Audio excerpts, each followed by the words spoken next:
Good evening, guys.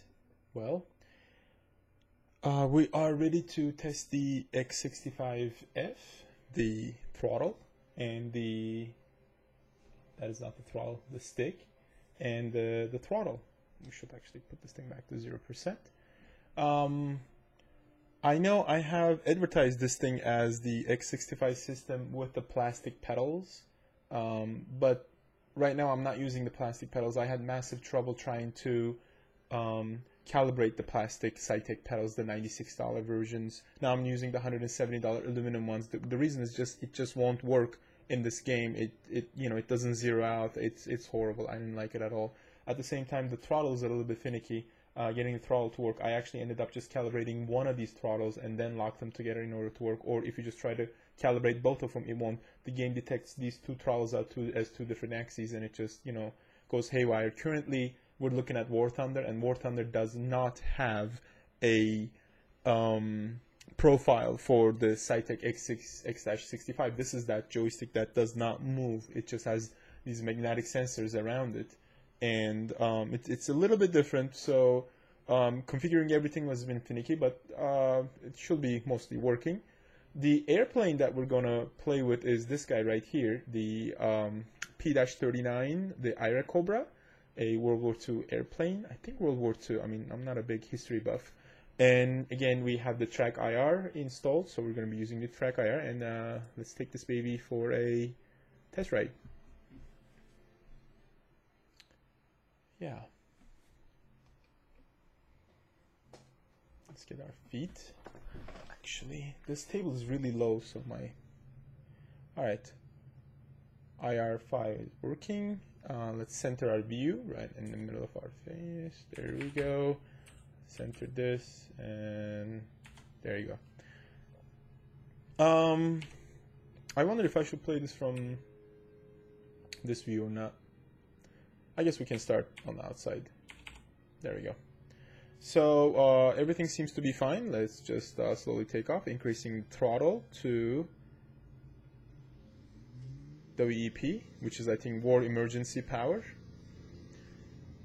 This aircraft is very fast. We're already going 100 miles an hour. I'm slowly pulling back on the stick, and while I'm looking at the stick, I'm actually looking to the right eye.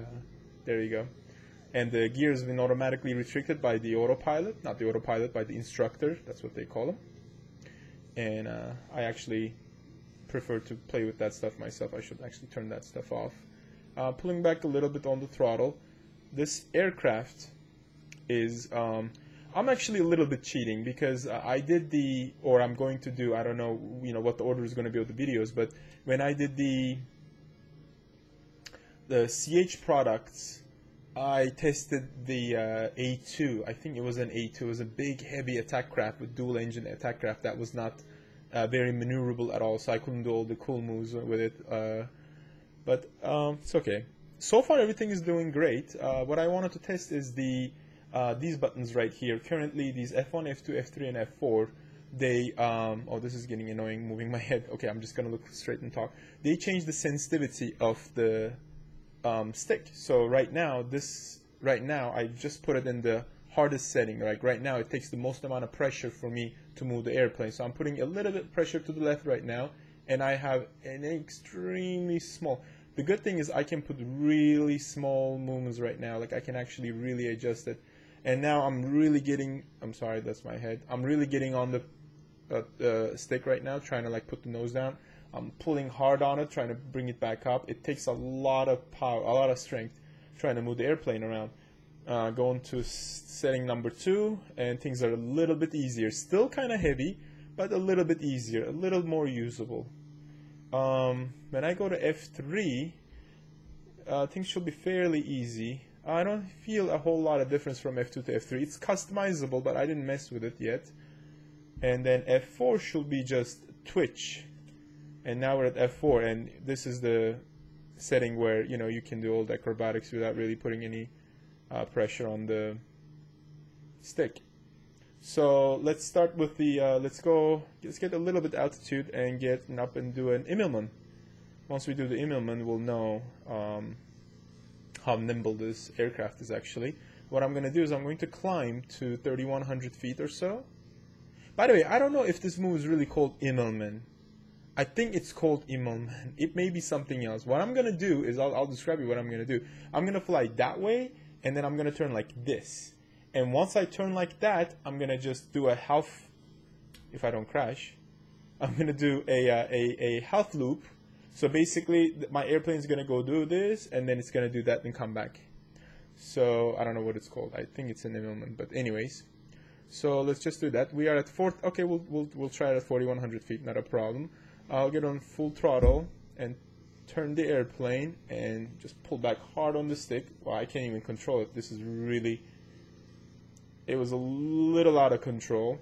Went down to 2,400 feet. We lost 1,600 feet trying to do that maneuver, which is way more than what I like to lose on an aircraft like this. I like to actually execute that move within 1,000 feet or so at top speed. So I'm going to try to do it at F3, which has a little bit more control. I'm going to again climb up to 3,100 feet, so I'm a little bit safe. Okay, we are there. 3,200 is good. Doing our Immelmann again. A little bit more control, but could use maybe a little bit rudder, not sure. It may be just the aircraft. 3,200 to 17. It keeps on using 1,500 feet of space. It may be just the aircraft. Maybe the Iracobra, the P-39, is not very nimble. So overall, the feel has been pretty good so far. I feel like I have pretty good control over the aircraft, especially by playing with these settings. The throttle is working great.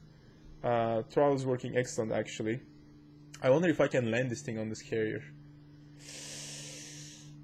You guys can't see it right now probably because it's really bright, but there is a carrier right ahead of me. I'm approaching it at 300 miles an hour, and maybe on the other side I can. You guys want to try it? Okay, let's try it. If we crash, we crash. Who cares, right?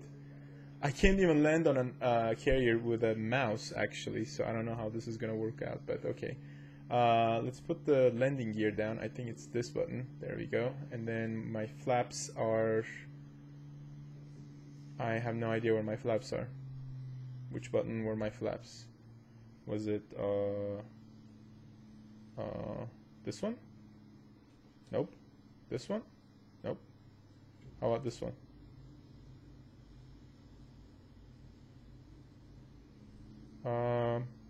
Having trouble finding the flap. Oh, how about I'll use F? There you go. Landing flaps. Get on the gas a little bit, or we'll crash using landing flaps. Oh, there's no way I can land on it right now. I have to come back from the other side again.